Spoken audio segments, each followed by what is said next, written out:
sais pas comment t'es ce soir?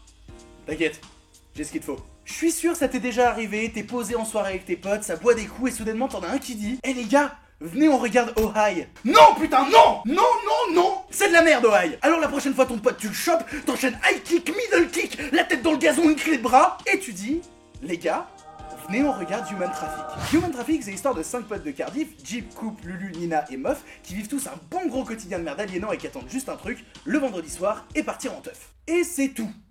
Le scénario c'est ça.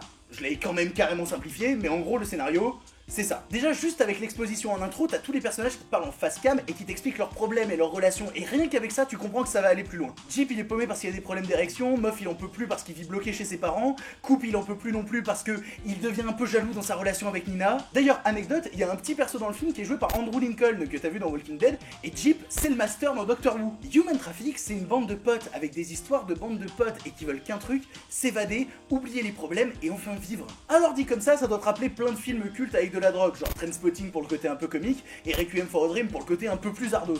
Mais pour le coup ça n'a rien à voir.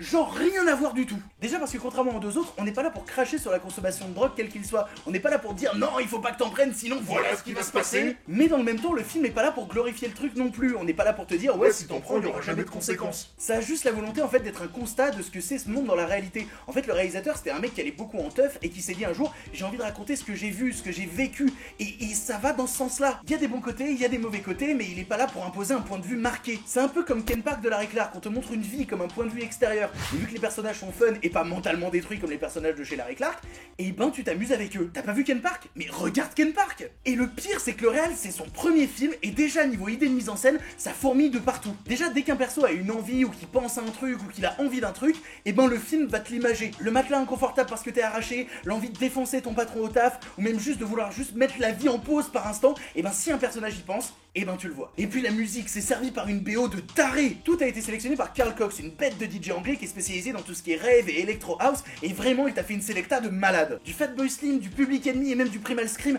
tu baignes dans les années 90 et dans ses sons, c'est pas une BO, c'est un voyage dans le temps. À la limite dans les défauts, on peut voir 2-3 maladresses d'écriture sur certains personnages ou un après-climax un peu long, mais en vrai ça passe. Parce que tu t'attaches aux persos. Cette soirée tu la vis avec eux, tu t'attaches à eux. Leurs problèmes ils sont pas si loin de toi. Quand ils vont pas bien, t'as limite envie de tomber dans leurs bras, ça devient tes potes. Et en même temps quand ils foutent de la jungle à fond, et bah t'as qu'une envie, c'est danser avec eux. Et même si tu veux le mater en soirée et que t'as un pote relou qui te dit quoi, la VO sous-titrée c'est chiant, j'ai pas envie de lire, je suis trop déchiré pour ça, bah tu peux le mater en VF. Elle est vraiment bonne. Tu perds un peu l'authenticité du délire, mais en vrai à 3h du mat avec un coup dans le nez tu feras plus gaffe. Bon c'est bon?